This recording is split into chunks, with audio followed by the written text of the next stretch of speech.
Tujuh bulan kemudian, pagi ini suasana di halaman belakang kediaman keluarga Kato terlihat berbeda, di mana halaman luas itu kini sudah dihiasi oleh dekorasi super mewah dan memukau.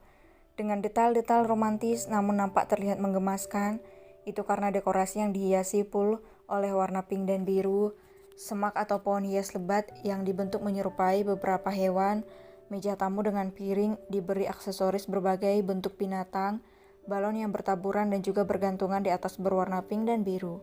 Pilar bunga berwarna pink dan biru yang berbentuk melengkung dan memanjang, serta bunga-bunga bergantungan di atas yang berwarna pink pula, dan juga lampu-lampu neon yang bertuliskan Babies, Kato, dan Hugo.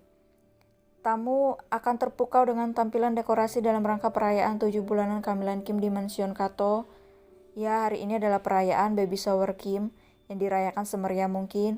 Itu dikarenakan kandungan Kim, atau lebih tepatnya calon baby S. Kim adalah cucu pertama di dua keluarga yang sangat terpandang di kota masing-masing.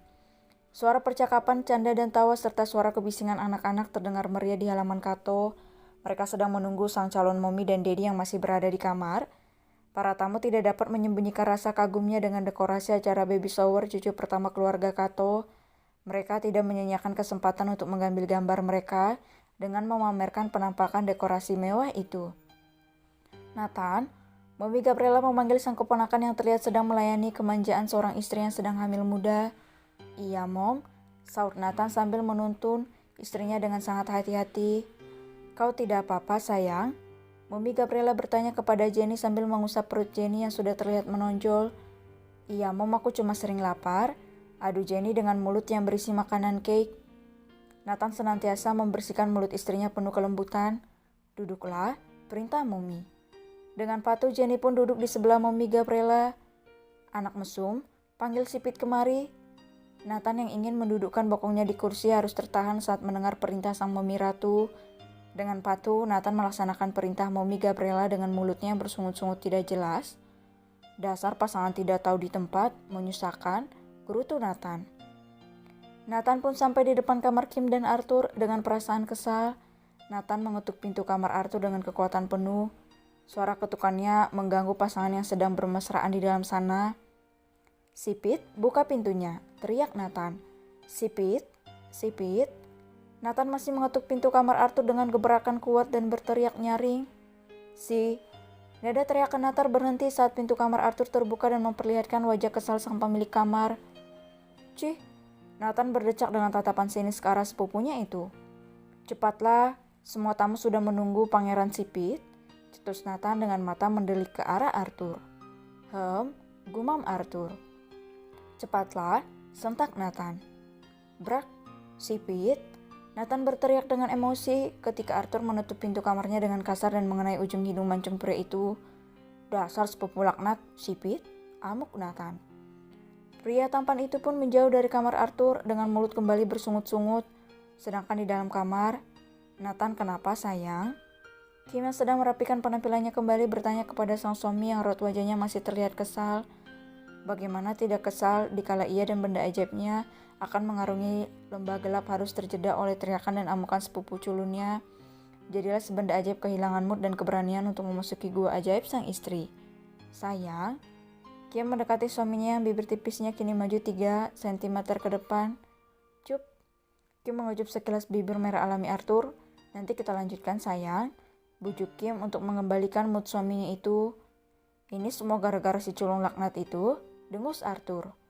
Sudahlah, sekarang bersiaplah, Mommy pasti sudah menunggu kita, ujar Kim. Okusan, rengek Arthur. No, kita lanjut nanti, setelah acara baby selesai, tolak dan bujuk Kim. Okusan, ayo. Kim menarik tangan suaminya keluar dari kamar. Terlalu lama di kamar ia takut hilaf. Bisa-bisa ia akan luluh pada rengekan suami manjanya ini. Dengan penuh kelembutan, Arthur menuntut sang istri berjalan ke arah taman yang sudah diramai dengan kedatangan tamu undangan yang sebagian besar dari kalangan pengusaha dan juga sahabat-sahabat Mommy Gabriela, Kim kini berjalan dengan susah payah ke arah taman. Hamil dengan 5 janin sekaligus membuat perut Kim terlihat membesar pada ibu hamil pada umumnya, yang membuat Kim kesusahan dalam berjalan ataupun duduk. Ia akan merasa sesak dan juga mudah lelah, tapi ia menjalani masa-masa kehamilannya dengan santai dan bahagia, apalagi suami sipitnya selalu ikut andil dalam pertumbuhan anak-anak mereka. Arthur juga senantiasa melayani semua kebutuhan dan keinginan istrinya. Arthur akan menemani Kim begadang apabila sang istri kesusahan tidur atau gelisah, meskipun ia juga lelah oleh aktivitas seharian di perusahaan. Arthur bahkan memijat dan memasak untuk Kim ketika istrinya itu merasa lelah atau kelaparan. Arthur akan melayani sang istri dengan sepenuh hati dan penuh kehangatan, membuat Kim bertambah cinta kepada suami manjanya itu. "Hati-hati," bisik Arthur yang membantu sang istri duduk di samping Mommy. Mommy Gabrieli pun membantu menantunya itu yang terlihat kesusahan duduk. "Mommy, Daddy," sapa Kim kepada kedua orang tuanya yang duduk di dekat Larry. "Kakak," sapa Kim juga. Larry menghampiri sang adik dan mencium kening adiknya itu. Kim tersenyum sendu kepada Larry yang terlihat rapuh. "Kau baik-baik saja?"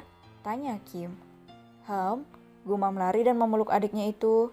"Bersabarlah, semuanya akan baik-baik saja." Kim mengusap-usap punggung belakang Larry yang tampak rapuh itu. "Terima kasih," bisik Larry dan kembali mengecup kening Kim. "Bersabarlah, Dude." Arthur terlihat memberi kekuatan kepada kakak iparnya itu. Sahut Larry dengan gumaman. "Ayolah bro, kau harus melupakannya. Ini sudah 3 bulan aku melihatmu seperti ini," seloroh Arthur. "Aku akan berusaha," sahut Larry. Semoga berhasil." Arthur pun menepuk pundak Larry dan melangkah ke arah depan di mana ia dan Kim akan memulai acara intinya.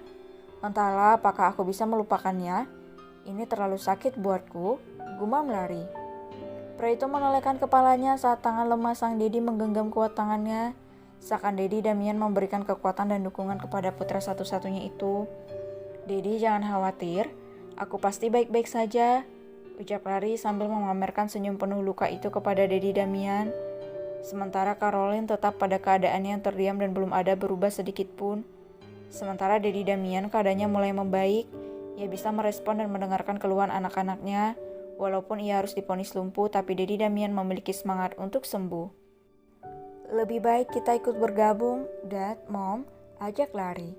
"Tolong antarkan Mommy ke sana," perintah Larry dengan nada dingin kepada seorang wanita cantik yang sejak tadi terdiam menyimak obrolan keluarga hangat itu.